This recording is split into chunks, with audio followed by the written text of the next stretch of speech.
अगला चुनाव जो होने वाला है इस देश में वो है बिहार का चुनाव। लेकिन इस बार एक थर्ड फैक्टर की चर्चा बहुत है। राजनीतिक रूप से कितने कारगर होंगे वो अभी पता चलेगा, लेकिन चर्चा बहुत है और वो है पीके। कि बाकी पार्टीज को चुनाव लड़वाते थे, अब वो खुद चुनाव लड़ेंगे। आपने जब कहा कि 4 प्लेयर 3 प्लेयर हैं, तो आप कांग्रेस वालों को भूल गए, वो नाराज हो जाएंगे हमसे। कांग्रेस नहीं नहीं नहीं, एक सेकंड। नीतीश कुमार की रेटिंग गिरी है, जो लोग उनसे काफी सेटिस्फाइड है वो आंकड़ा गिरा है। डॉक्टर बत्रा, 2 महीने के फासले में क्या बदला? दो चीजें, एक तो ट्रेंड देखेंगे, एक और दूसरा देखेंगे कि स्तर क्या है उस नंबर का। तो आप देखिए, actually the headline of this slide is कि प्रशांत किशोर नीतीश कुमार को पीछे छोड़ चुके। अब इस तेजस्वी यादव की गिरावट में थोड़ा बहुत प्रशांत किशोर का हाथ है, लेकिन एक और आंकड़ा है कि कुछ कांग्रेस के नेता भी अब ट्रैक्शन पा रहे हैं। तो आपको लगता है ये एक बहुत बड़ी एक अग्नि परीक्षा होगी पीके के लिए, क्योंकि वो पहली बार उतर रहे हैं। Is a first timer. The lack of a cadre can hurt you.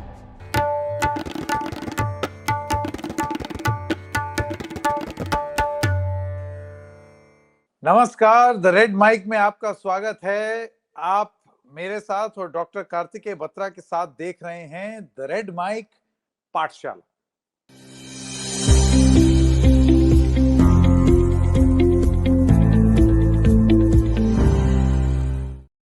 अब भाई, अगला चुनाव जो होने वाला है इस देश में वो है बिहार का चुनाव। बिहार में बाकी लोग तो हैं ही, एक तेजस्वी यादव हैं, लालू प्रसाद यादव के बेटे, नीतीश कुमार हैं, बीजेपी है। लेकिन इस बार एक थर्ड फैक्टर की चर्चा बहुत है। राजनीतिक रूप से कितने कारगर होंगे वो अभी पता चलेगा, लेकिन चर्चा बहुत है और वो है पीके। पीके ने खूब रैली वैली की, पीके ने वॉक की, पदयात्रा, अपनी जन सुराज यात्रा। उसके बाद उन्होंने कहा इस सबका ग्रैंड कल्मिनेशन 11 अप्रैल को बिहार के पटना के गांधी मैदान में होगा, जिसमें लाखों लाख लोगों की भीड़ आएगी। कुछ भीड़ दिखी, लेकिन वो लाखों लाख की भीड़ नहीं थी और कुर्सियां खाली रह गईं, जिस पर आग बबूले हो गए प्रशांत किशोर। तो पीके के गुस्से के पीछे की वजह थी जो उन्होंने बताया कि उनके समर्थकों को पटना के अंदर नहीं आने दिया, गाड़ियां रोक दी, वरना वो गांधी मैदान भर देते। लेकिन पीके का ये कॉन्फिडेंस जेन्युइन कॉन्फिडेंस है या ओवर कॉन्फिडेंस है? कितने पानी में है पीके? क्या पीके की रिपोर्ट ओके है या नहीं? इन सारी चीजों पर आज हम चर्चा करेंगे, सर्वे के माध्यम से जानने का प्रयास करेंगे कि पीके कितने पानी में हैं। डॉक्टर कार्तिकेय बत्रा, आपका बहुत बहुत स्वागत। मैं सबसे पहले चाहूंगा कि आप दर्शकों को एक जरा वो दे दें, एक बैकग्राउंड प्रशांत किशोर की पदयात्रा के बारे में, प्रशांत किशोर के स्टेटमेंट्स के बारे में, वो क्या करना चाह रहे हैं, वो पॉलिटिकल आउटफिट ले आए हैं। संकेत, देखिए, काफी समय से वो पॉलिटिक्स में अब एक्टिव है बिहार में। मतलब एज अ प्रॉपर पॉलिटिशियन, हमको we were used to seeing him as a management person, कि बाकी पार्टीज को चुनाव लड़वाते थे, अब वो खुद चुनाव लड़ेंगे। अब अगर हम पूरा समरी देखें पिछले कुछ समय में जिस तरीके के नैरेटिव्स वो दे रहे हैं, पहली बात तो वो बिहार के विकास की बात कर रहे हैं। बाय द वे, आपने जब कहा कि 4 प्लेयर 3 प्लेयर हैं, तो आप कांग्रेस वालों को भूल गए, वो नाराज हो जाएंगे आपसे। कांग्रेस नहीं भी नहीं है। नहीं, एक सेकंड। तो मैं यहां पर एक बार आपको बता दूं कि हम बात कर रहे थे विपक्ष और सत्ता का जो गुट है, उसमें हाँ बीजेपी जेडीयू एक फैक्शन है, हाँ, लालू प्रसाद यादव एक फैक्शन है। अब कांग्रेस को बुरा लगे चाहे अच्छा लगे, कांग्रेस की परफॉर्मेंस बहुत खराब थी 2020 में। करेक्ट। 70 सीट लेकर के 19 जीतोगे और नहीं, उसके बाद फिर बिल्कुल बुरा सही। भी मानोगे। नहीं नहीं, ठीक बात है। हाँ, उस पर भी एक्चुअली कुछ डेवलपमेंट है जो मैं आपको बताऊंगा शो के दौरान। हाँ।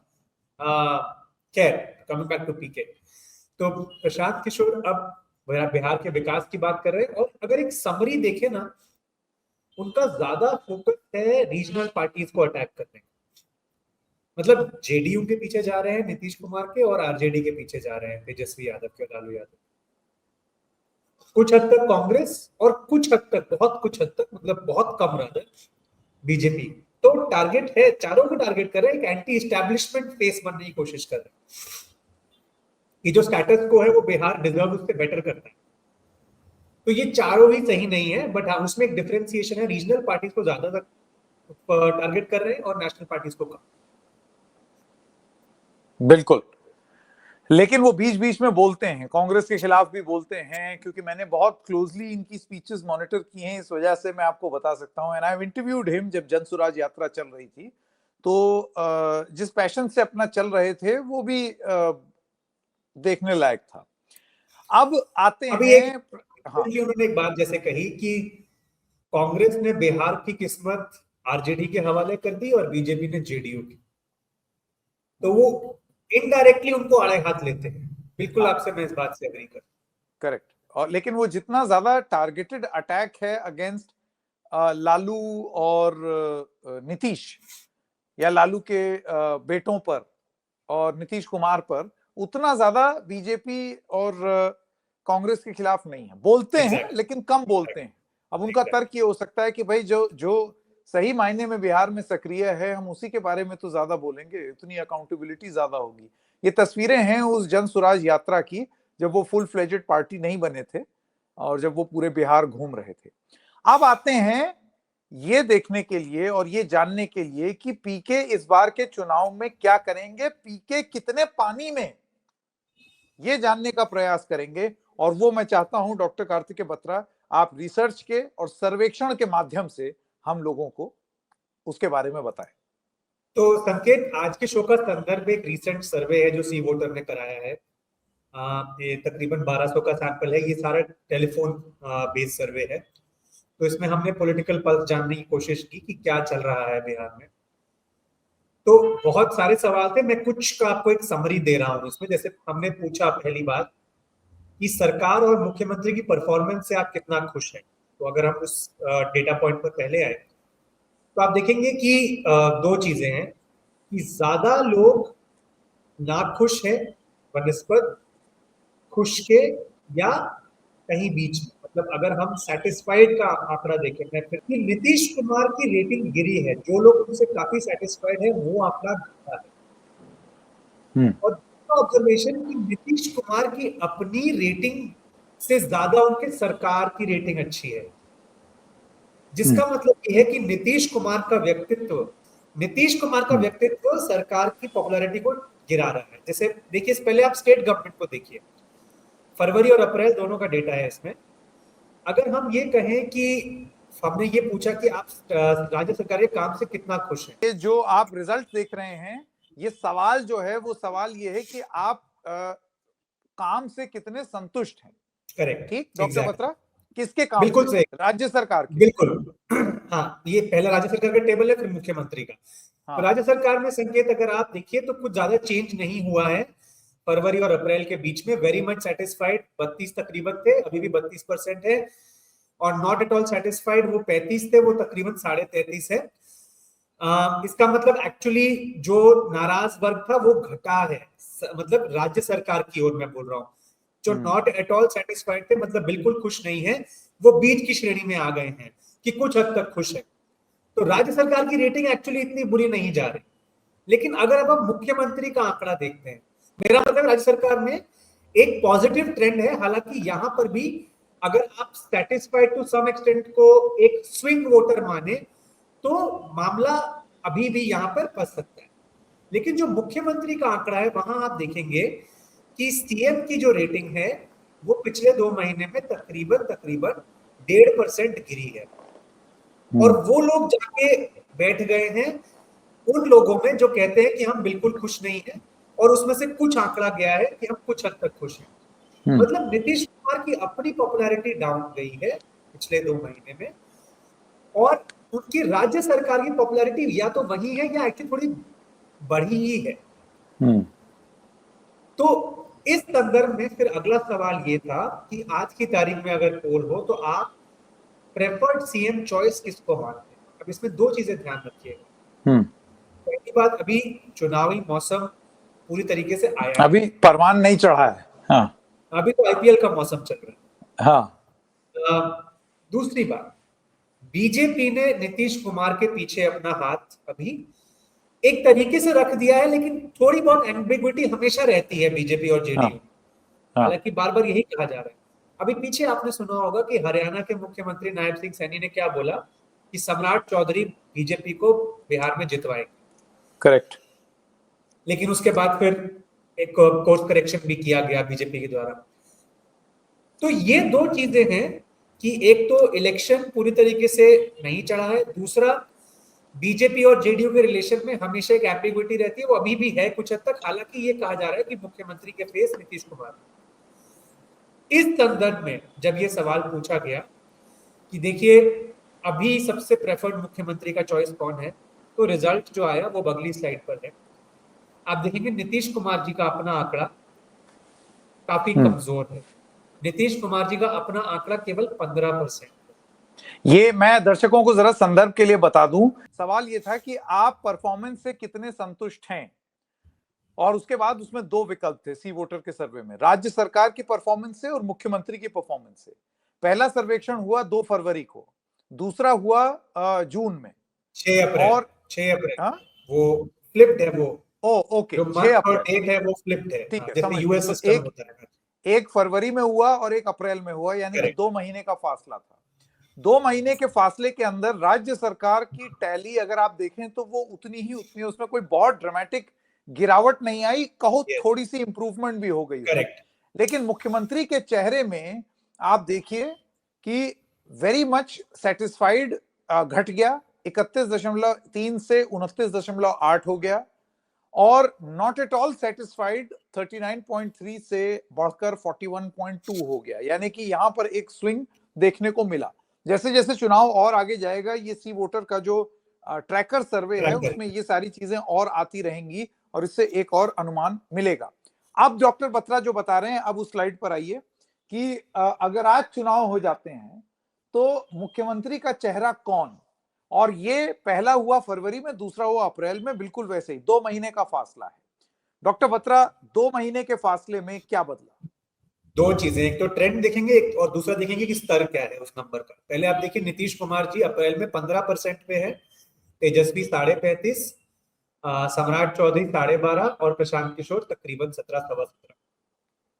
तो आप देखिए actually the headline of this slide is कि प्रशांत किशोर नीतीश कुमार को पीछे छोड़ चुके। लेकिन अब इसको आप एक देखने का तरीका ये भी हो सकता है कि एनडीए को अगर हम जोड़ दें, जेडीयू प्लस बीजेपी, तो वो 28 बनता है। तो ऐसे में एनडीए 28, तेजस्वी यादव 35.5 और प्रशांत किशोर 17। पर यहां इंडिविजुअल्स की बात हो रही है डॉक्टर बत्रा, प्लीज देखिए सवाल क्या था, जनता से सवाल ये था, who is the most preferred candidate to be the next chief minister of Bihar.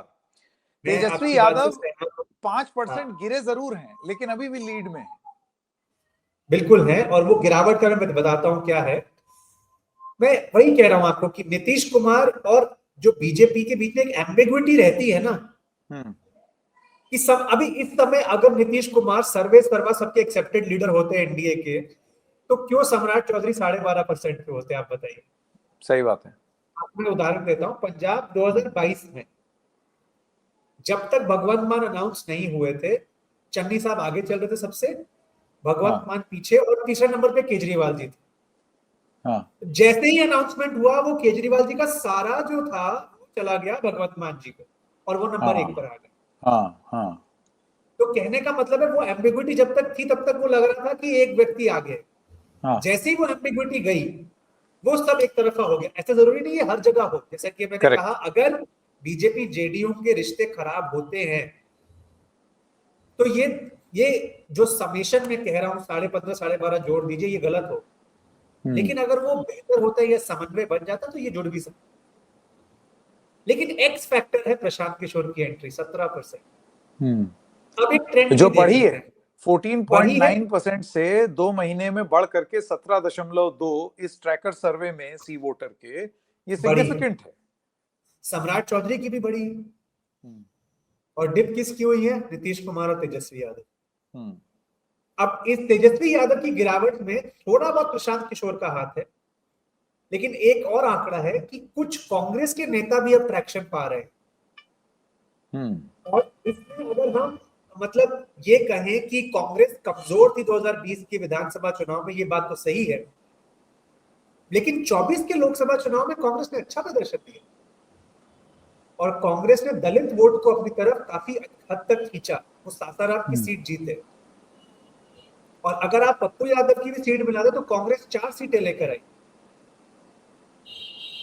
तो मेरा ये कहने का मतलब है कि कुछ कांग्रेस में कुछ एक अपटेक आया है, क्या वो कितना वो ट्रांसलेट होता है, कितना वो कांग्रेस को बार्गेनिंग में हेल्प करता है आरजेडी के साथ, ये भी देखना। तो तेजस्वी यादव की गिरावट है, लेकिन वो सबसे आगे है। नीतीश कुमार की गिरावट सबसे बड़ी चिंता है, जेडीयू और नीतीश कुमार के 3 परसेंटेज पॉइंट होते हैं। बिल्कुल।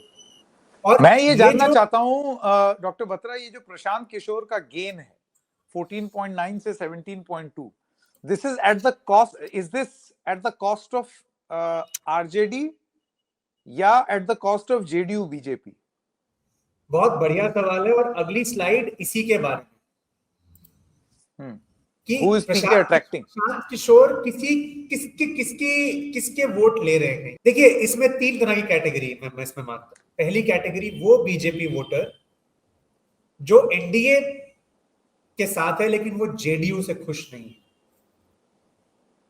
वो वोटर कहीं ना कहीं प्रशांत किशोर की तरफ थोड़ा देख रहे हैं कि भाई एक वैक्यूम है, हम नीतीश कुमार जी से खुश नहीं है लेकिन हमारी सीट पर जेडीयू ही शायद लड़ेगा, हम बीजेपी को चाहते हैं, तो क्या प्रशांत किशोर विकल्प हो सकते हैं, क्योंकि हम आरजेडी को वोट नहीं देना चाहते। दूसरा, वो वाला यूथ अपर कास्ट जो पिछली बार तेजस्वी यादव जी के साथ गया था, वो भी शायद देख रहा है कुछ हद तक तेजस्वी प्रशांत किशोर को। इसीलिए आप देखिएगा प्रशांत किशोर बार बार तेजस्वी यादव की एजुकेशन को अटैक कर रहे हैं, क्योंकि उनको पता है कि युवा शक्ति पिछली बार तेजस्वी यादव के साथ थी, नौकरियों पर, पढ़ाई पर, एक एस्पिरेशनल जो उन्होंने नैरेटिव दिया था।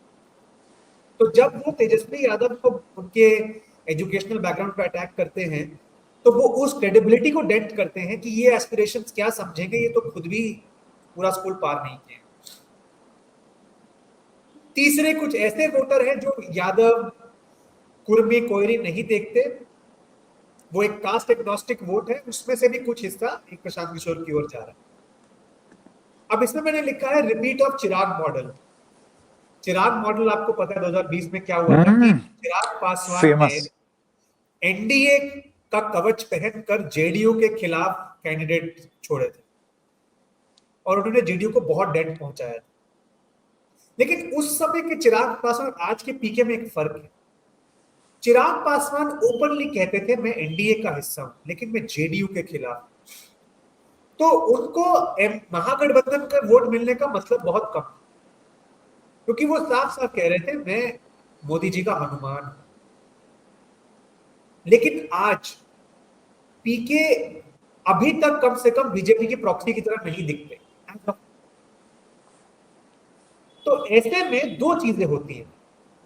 एक, वो वोटर जो एंटी जेडीयू प्रो बीजेपी है, वो पीके पर कितना भरोसा करते हैं कि भैया ये तो बीजेपी की प्रॉक्सी है या नहीं हमें पता नहीं, तो अगर हम इनको वोट दे दो क्या हम सही में एनडीए को वोट दे रहे हैं या ये बात कुछ और हो जाएगा। ऑन द फ्लिप साइड, जो महागठबंधन का कमिटेड वोटर है, अगर वो कहीं ना कहीं नाराज हो गया, उब गया, कमिटेड नहीं, नॉन कमिटेड वोटर, अगर वो महागठबंधन से नाराज है, तो वो पीके को उतने डिस्कम्फर्ट से नहीं देखेगा जितना वो चिराग पासवान को देख रहा था 2020 में, क्योंकि पीके की अलीजेंस बीजेपी के साथ अभी तय नहीं हुई है। तो ये फर्क है चिराग पासवान और पीके में। पीके दोनों तरफ से डेंट कर सकते नहीं, वो तो कर सकते हैं, लेकिन डॉक्टर बत्रा इसमें एक बहुत बड़ी चीज ये होती है, देखिए एक राजनीतिक दल को भीड़ जुटाने में या ना जुटा पाने में और जमीन पर अपने सपोर्ट को वोट में तब्दील कर लेने में एक जो बहुत बड़ा जरूरत है वो है काडर की, कि आपके पास इतना मजबूत काडर हो जो गांव गांव, गली गली, मोहल्ले मोहल्ले से वोटर तैयार करके और वो कार्यकर्ता लोगों को वोटिंग बूथ तक लाए और वो लोग फिर वोट करें। ये कन्वर्जन बहुत जरूरी है। मैं हो सकता है किसी पार्टी का या किसी इंडिविजुअल का समर्थक हूं, लेकिन क्या मैंने इतना जोर किया मैंने कि मैं जा करके वोटिंग स्टेशन पे जाके वो वोट करूं या मैं अपना ध्यान बदलूं? तो आपको लगता है ये एक बहुत बड़ी एक अग्नि परीक्षा होगी पीके के लिए, क्योंकि वो पहली बार उतर रहे हैं, he is a first timer, the lack of a cadre can hurt him. इसका जवाब है, शायद ओवर कॉन्फिडेंस है उनका। हाँ, इसका जवाब है अगली स्लाइड। क्या बात है। जहां हमने ये सवाल किस मतलब किस चीज के बारे में बताइए, who is PK attracting? No, will PK be able to sustain the momentum, जिस ये पर रहा। आपने जिक्र किया है ना। आपने बिल्कुल सही कहा कि एक बात होती है कि मैं आज अप्रैल के महीने में, अक्टूबर नवंबर में जो चुनाव होना है उसके लिए मैं अच्छे आंकड़े अपनी तरफ अट्रैक्ट कर रहा हूं, लेकिन चुनाव तक आते आते क्या ये वोट में कन्वर्ट होगा? इसका जवाब है कि मतलब ऐसा कोई थ्योरी नहीं कहता कि ये होगा या नहीं होगा, ये डिपेंड करेगा बहुत सारे फैक्टर्स पर। पहली बात, अभी चुनाव तो बन रहा है ना, लोग अभी भी डिसाइड कर रहे हैं, दो तरह से कैंपेन अभी शुरू भी नहीं हुए हैं। पीके ने कुछ मुद्दे उठाए हैं, बाकी लोग क्या मुद्दे उठाते हैं। दूसरा, क्या पीके केवल वोट कटर है या एक्चुअल में वो अपने को पोजीशन कर सकते हैं कि मैं चुनाव जीत सकता हूं? अगर वो केवल वोट कटर है तो प्रोस्पेक्ट कम हो सकते हैं, बट अगर वो सही में पोजीशन कर सकते हैं कि देखिए मैं जीत सकता हूं कुछ सीटें, इतनी सीटें कि मैं कम से कम अलायंस फॉर्मेशन में तो मेरी एक भागीदारी हो सकती है, तो हो सकता है कि ये जो मोमेंटम है वो कैरी फॉरवर्ड हो जाए। और जो आखिरी पॉइंट जिसका मैंने पहले में जिक्र कर दिया कि अभी तो दोनों पार्टियों ने अपने पत्ते भी नहीं खोले हैं, दोनों साइड्स में। अभी तो पीके एक जमीन तैयार कर रहे हैं अपने लिए। कभी कभी संकेत क्या होता है ऐसे चुनावों में, जमीन कोई और तैयार करता है लेकिन उसका फायदा मिल जाता है उस पार्टी को जिसके पास वो apparatus है। इसका बहुत अच्छा उदाहरण है 2013-14 जब मोदी जी जीत गए लोकसभा, उसमें एक बहुत बड़ा रोल निभाया इंडिया अगेंस्ट करप्शन में। तो आम आदमी पार्टी खुद तो कुछ खास कर नहीं पाई लोकसभा में, लेकिन वो जो जिस तरीके का डिसकंटेंट पैदा हुआ था लोगों में, media, non profit organization, civil society, CAG, सब जोड़ जाड़ कर इकोनॉमी में एक स्लोनेस थी, उसका सारा फायदा मिल गया बीजेपी को। तो ऐसे में अगर पीके संगठन नहीं खड़ा कर पाते लेकिन मुद्दे सही उठाते हैं और वो मुद्दे को अप्रोप्रिएट कर लेता है, वो कोई भी हो सकता है, बीजेपी भी हो सकती है, आरजेडी भी हो सकती है, जेडीयू भी हो सकती है, कांग्रेस भी हो सकती है। तो ऐसे में उस पार्टी को चांसेस ज्यादा है जिसका apparatus स्ट्रांग है जमीन पर, जो उन इश्यूज को एम्पलीफाई कर सके। आई एम श्योर यहाँ पीके पर डॉक्टर बत्रा एक आरोप लगता है प्रशांत किशोर पर कि ये सारी चीज करके, अब देखिए वहां सत्ता में कौन है, पिछले 2005 से लेकर के और अब लगातार बारिंग कुछ साल अगर आप बीच में निकाल दें, सत्ता में एक बीजेपी जेडीयू कॉम्बिनेशन ही पावर में रहा, ठीक है ना। और अब अगर इस तरीके का माहौल खड़ा हो तो उसका फायदा कौन उठाएगा, ये एक जैसा बड़ा कि सवाल मैंने हो सकता है। पिछली स्लाइड पे आपको कहा कि आप ये सोचिए कि वोटर पीके को कैसे परसीव कर रहे हैं। अगर मैं एक anti JDU pro BJP voter हूं तो क्या मैं पीके में वो क्रेडिबिलिटी देख रहा हूं कि बाद में ये बीजेपी के साथ जुड़ जाएंगे? अगर ऐसा है तो महागठबंधन को मतलब तो पीके की जो एंट्री है वो एनडीए को नुकसान होने से एक्चुअली बचाएगी, क्योंकि अदरवाइज या वो वोटर घर बैठ जाएगा और या कुछ चांस है कि वो वोटर महागठबंधन को चला जाएगा, जो नाराज वोटर है जेडीयू से लेकिन जो बीजेपी का समर्थन करता है। तो वो घर बैठा वाला वोटर, वो अगर पीके को जा रहा है वो बेटर है वर्सेस वो घर बैठा वाला वोटर महागठबंधन को जा रहा है।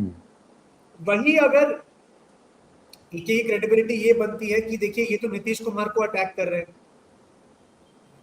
ये तो एनडीए को अटैक कर रहे हैं, तो क्या तेजस्वी यादव के वोटर इनकी तरफ अट्रैक्ट होंगे जो तेजस्वी यादव से नाराज हैं? तो ये सब डिपेंड करेगा संकेत कैसे वो अपने आप को पोजीशन करते हैं अगले कुछ महीनों में। अगर वो अपने आप को anti BJP, anti JDU present करेंगे तो वो आरजेडी का नुकसान कर सकते हैं। अगर वो ज्यादा एंटी आरजेडी, एंटी कांग्रेस बनेंगे तो वो एनडीए का नुकसान कर सकते हैं। और विद इन अलायंसेस आल्सो, जैसे कि मैंने कहा कि विद इन जेडीयू बीजेपी भी वो बीजेपी का वो वोटर जो जेडीयू को वोट नहीं देना चाहता वो अब्सॉर्ब करके एनडीए का कुछ रिस्क फैक्टर कम कर सकते हैं। चिराग पासवान वाले केस थोड़ा अलग है कि वहां हमें पता था कि एक तरफा उन्होंने डेंट किया है, क्योंकि वो एनडीए के टेंट में रहकर एनडीए के ही एक अलायंस पार्टनर को टेंट कर रहे थे कि मैं यहाँ अब तक कम से कम वो इस तरीके की बात नहीं कर रहे हैं। एग्जैक्टली तो यहाँ अभी एम्बिग्विटी बनी हुई है। हो सकता है यही उनकी गेम हो कि वो दोनों नाव में पैर रखकर सवार होना चाह रहे हो अभी कुछ समय तक। कहने का मतलब अभी इस समय कुछ भी क्लियरली कह पाना मुश्किल है, बट ये जरूर है कि a lot will depend on how he positions himself। अब जैसे ये आप देखिए पीछे सिंबॉलिक तौर पर पीके के पीछे एक तिलकधारी भी है और एक टोपी वाले भी हैं। आप समझ जाइए कि सिंबल्स पे कितना अच्छा खेलेंगे ये। इन्होंने तो यही किया है ना पिछले 10-15 साल 11 साल में। सही बात है, इंटरेस्टिंग तो है। लेकिन अब ये जो most preferred chief minister candidate में ये अपने आप को एक बढ़े हुए ओहदे पर पाते हैं, ये और आने वाले कुछ महीनों में सी वोटर के ट्रैकर में क्या और ज्यादा बढ़ेगा, और बढ़ेगा तो किसको काट करके बनेगा, बीजेपी और नीतीश कुमार को काट के, या फिर आरजेडी और कांग्रेस को डेंट पहुंचा के, या उनको काट करके। ये एक इंटरेस्टिंग गुत्थी रहेगी। और इसी से जुड़ा हुआ एक और सवाल है, और ये मेरा आखिरी सवाल होगा, लोगों की नजरों में PK as an individual for the post of chief minister versus PK as a political party being considered as an alternative, ये दोनों अलग चीजें हैं।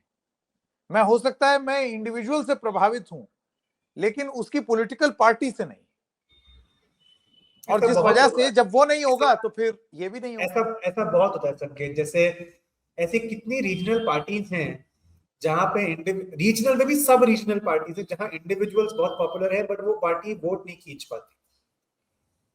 हनुमान बेनीवाल राजस्थान में कितने पॉपुलर हैं, आप जाके मतलब लोगों से बात करिए उनकी बेल्ट में।